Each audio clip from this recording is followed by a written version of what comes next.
जय हिंद दोस्तों। क्या मिडिल ईस्ट में कुछ बड़ा होने वाला है? क्या मिडिल ईस्ट का कॉन्फ्लिक्ट एक ग्लोबल कॉन्फ्लिक्ट के रूप में कन्वर्ट हो सकता है? मिडिल ईस्ट कॉन्फ्लिक्ट अगर एक ग्लोबल कॉन्फ्लिक्ट बन जाए तो वर्ल्ड पर इसका क्या इफेक्ट पड़ेगा? स्वागत करता हूँ आपका हमारे channel let's know with aspirant में।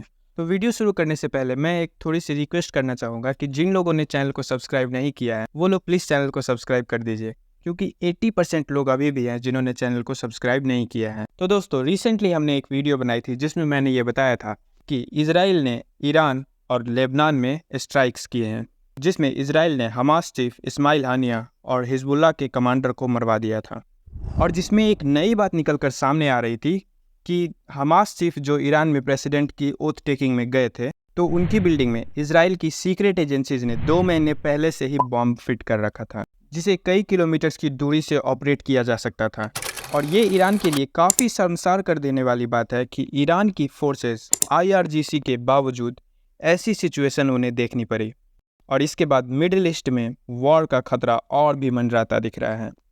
और इतना ही नहीं, इसमें कई देश इस वॉर का हिस्सा बन सकते हैं, जिससे ग्लोबल कॉन्फ्लिक्ट का खतरा और भी मंडरा सकता है, क्योंकि तुर्की ने भी इस्माइल हानिया की डेथ का शोक जाहिर किया था। और आगे एक न्यूज़ ये भी आ रही है कि तुर्की भी इजराइल को अटैक कर सकता है। और इजराइल को ये बात टोटली पता है कि तुर्की कभी भी उन पर अटैक कर सकता है, इसलिए इजराइल ने तुर्की को नाटो मेंबर्स से हटाने की डिमांड की है, और वो भी कई टाइम से। फिर कई देशों को ये भी चिंता है कि उनके सिटीजन्स पर कोई खतरा ना मंडरा जाए, क्योंकि कई सारे लोग जॉब या स्टडीज़ या रिसर्चेज के लिए माइग्रेशन करते हैं, तो उन लोगों पर वॉर का कोई इम्पैक्ट ना हो। और न्यूज़ ये आ रही है कि ईरान इजराइल में कुछ बड़ा करेगा और रिवेंज लेने की कोशिश करेगा, और उसके लिए एयर इंडिया ने 8 अक्टूबर तक इजराइल के लिए कोई भी फ़्लाइट्स, जितने भी फ़्लाइट्स थे उन सबको बैन कर दिया है। और भारत ने लोगों को कहा है कि कितना भी ज़रूरी से ज़रूरी, इमरजेंसी से भी इमरजेंसी काम हो, फिर भी आपको कम से कम 8 अक्टूबर तक तो इजराइल नहीं जाना चाहिए। और उसके लिए US ने भी वार्निंग जारी की थी कि जितना जल्दी से जल्दी हो टिकट बुक करो और वापस अपने देश आ जाओ, क्योंकि मिडिल ईस्ट में कुछ बड़ा ज़रूर हो सकता है। और सभी देश यहाँ पर अपने सिटीजन्स को बचाने की कोशिश करेंगे। अगर ईरान ने मिसाइल्स या ड्रोन से अटैक किए तो कोई भी देश ये नहीं चाहेगा कि मिसाइल किसी तरह से उनके पैसेंजर फ्लाइट्स पर गिरे और इनोसेंट लोगों की कैजुअलिटीज़ देखने को मिले। और संडे को G7 कंट्रीज़ के एक मीट के दौरान US के secretary of state Tony Blinken ने भी कहा कि ईरान और हिजबुल्लाह 24 से 48 घंटे में, यानी मंडे या ट्यूसडे से इजराइल पर अटैक कर सकते हैं। हालांकि आज जब मैं वीडियो बना रहा हूं तो अभी तक ऐसे किसी अटैक की खबर नहीं आई है, और हम विश करते हैं कि ऐसी कोई खबर ना आए तो ही अच्छा है। और इस बार ऐसा भी हो सकता है कि ईरान और बड़ा हमला करे, क्योंकि इससे पहले 13 अप्रैल को ईरान ने इजराइल की तरफ लगभग 350 से ज़्यादा ड्रोन्स और मिसाइल्स दाग दिए थे। और इस बार तो उन्हें एक स्ट्रॉन्ग रीज़न भी मिल गया है अटैक करने के लिए। और मुझे ऐसा लगता है कि ईरान ज़रूर कोई ना कोई या फिर किसी न किसी तरह के मेथड से इजराइल पर अटैक करने की स्ट्रैटेजी बनाएगा और अटैक करने की कोशिश भी करेगा।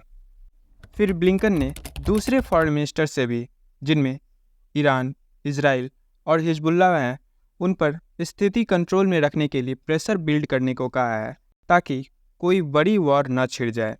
लेकिन अगर कोई बड़ी वॉर छिड़ती है तो इजराइल की एजेंसी सिनबेट ने एक secret nuclear proof bunker Israel के PM नेतन्याहू और सीनियर ऑफिशियल्स के लिए तैयार कर लिया है।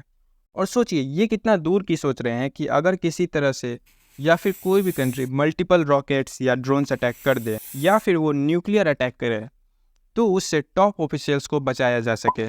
इसलिए उन्होंने न्यूक्लियर बंकर में नेतन्याहू के साथ साथ कुछ सीनियर ऑफिसर्स को भी शिफ्ट कर दिया है। फिर उसके लिए USA ने भी काफ़ी हैवी डिप्लॉयमेंट इजराइल को रवाना कर दी है, जिसमें USA ने अपने aircraft carrier USS Abraham Lincoln को भेज दिया है, जिस पर कई सारे फाइटर जेट्स और हेलीकॉप्टर्स तैनात हैं। फिर additional ballistic missile defence capable ships को भी इजराइल भेज दिया है, ताकि अगर कोई भी वॉर अगर सी साइड से हो तो भी वो डिफेंड कर सकें। अब आप इस बात को समझने की कोशिश कीजिए कि मैंने क्यों कहा कि ये ग्लोबल कॉन्फ्लिक्ट का रूप ले सकता है। क्योंकि Iran can take help of axis of resistance. मतलब एक्सिस ऑफ रेसिस्टेंस एक ग्रुप है जिसमें ईरान, इराक, लेबनान, गाज़ा और यमन है, जिसमें कई सारे तो ज़्यादातर टेररिस्ट ऑर्गेनाइजेशन हैं, जिनमें यमन के हूती विद्रोही, गाजा के हमास, फिर लेबनान का हिजबुल्ला, इराक के बदर ऑर्गेनाइजेशन। और ऐसे करके ईरान अपने समूह को इकट्ठा करेगा और इस पर कोई ना कोई कार्रवाई करने की कोशिश जरूर करेगा। लेकिन उसके जवाब के लिए इजराइल भी अब्राहम अलायंस कंट्रीज की मदद ले सकता है, जिसमें पहले से जॉर्डन, इजिप्ट, मोरक्को, सूडान और यूएई हैं। फिर अब्राहम अलायंस कंट्रीज में कुछ कंट्रीज ऐसे हैं जो कि इजराइल को सीक्रेटली सपोर्ट कर सकते हैं, और वो अभी अब्राहम अलायंस के ऑफिशियल मेंबर नहीं हैं, जिनमें मोरक्को भी है। फिर ओमान और सऊदी अरेबिया जैसे अरेबिक इस्लामिक कंट्रीज़ भी हैं, और सऊदी अरेबिया और ईरान के बीच काफ़ी बड़ी वॉर की वजह बन सकती है। फिर उसके बाद रसिया भी ईरान को सीक्रेटली सपोर्ट कर सकता है। फिर अगर वॉर होता है तो वॉर के इफ़ेक्ट्स क्या क्या हो सकते हैं, जिसमें सबसे पहला जो ये इफ़ेक्ट करेगा वो IMEC कॉरिडोर यानी India middle east Europe economic corridor को इफ़ेक्ट करेगा, जिस पर मैंने काफ़ी पहले वीडियो बनाई थी, जो मेरे चैनल पर सेकंड वीडियो थी, उसमें मैंने डिस्कस किया था। और उसमें मैंने ये भी बताया था कि रसिया के प्रेसिडेंट व्लादिमीर पुतिन ने इसमें कहा था कि अमेरिका को इसमें कूदने की कोई ज़रूरत नहीं थी, अमेरिका इसमें नहीं रहता तो भी ये कॉरिडोर चल सकता था। तो हो सकता है रसिया ईरान को सीक्रेटली फंड करे ताकि वो इस वॉर को ज़्यादा से ज़्यादा देर तक टिकाए रख सकें। फिर अगर वॉर होती है तो रसिया को भी इसमें बड़ा इफेक्ट झेलना पड़ सकता है, क्योंकि रसिया से होते हुए भारत एक कॉरिडोर आता है, international north south transport corridor, और इसके लिए भारत जो ईरान से संबंध मजबूत कर रहा था तो वो अमेरिका को पसंद नहीं आ रहा था। तो हो सकता है कि अमेरिका भी इस वॉर में इनडायरेक्टली रूप से रहे।